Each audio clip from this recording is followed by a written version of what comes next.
আসসালামু আলাইকুম, আমি মোহাম্মদ রনি।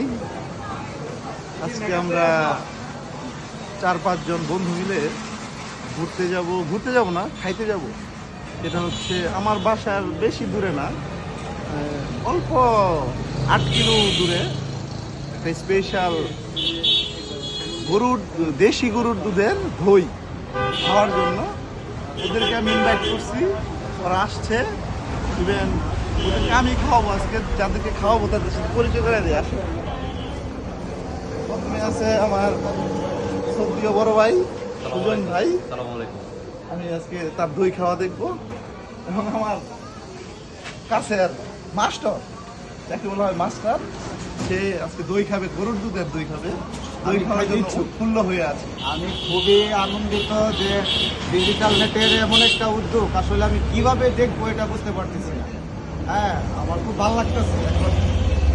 আরো 2-3 জন আছে, তারা ঘুরতে গেছে। তাহলে চলেন আমরা যাই।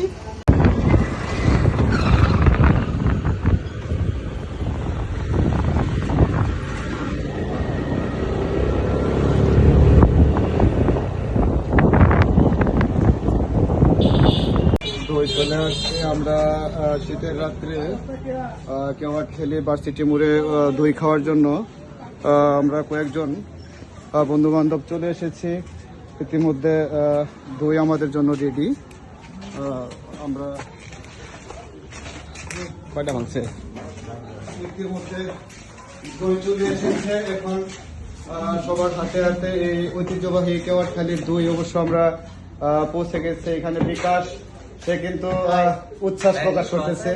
সুজন ভাই টিস্যুর জন্য প্রস্তুত।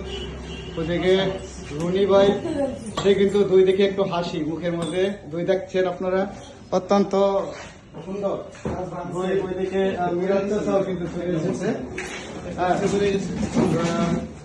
অন্য ভিন্ন রকম একটি দই আমরা দেখতে পাচ্ছি কাচের গ্লাসে।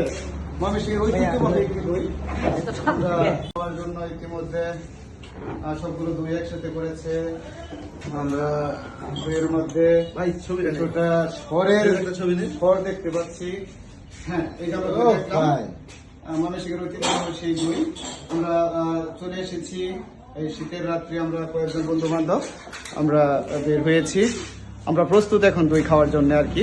ভিডিও ম্যান শিশির, সেও কিন্তু একটু হাসতেছে, আমরা দেখতেছি। আমরা দই খাওয়া শুরু করতে পারি বন্ধুরা।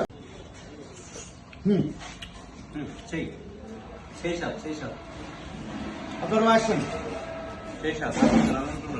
আপনাদেরকেও ভার্সিটিতে ঐতিহ্যবাহী ময়মনসিংহ কৃষি বিশ্ববিদ্যালয় ভার্সিটিতে আপনাদের এই ঐতিহ্যবাহী দই ময়মনসিংহের শেষ মোড় আমরা দই খাচ্ছি।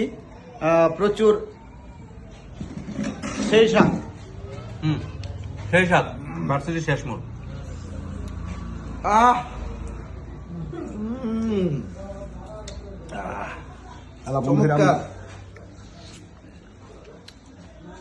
শীতের মধ্যে তবু দই অনেক স্বাদ লাগতেছে আমার কাছে প্রচুর।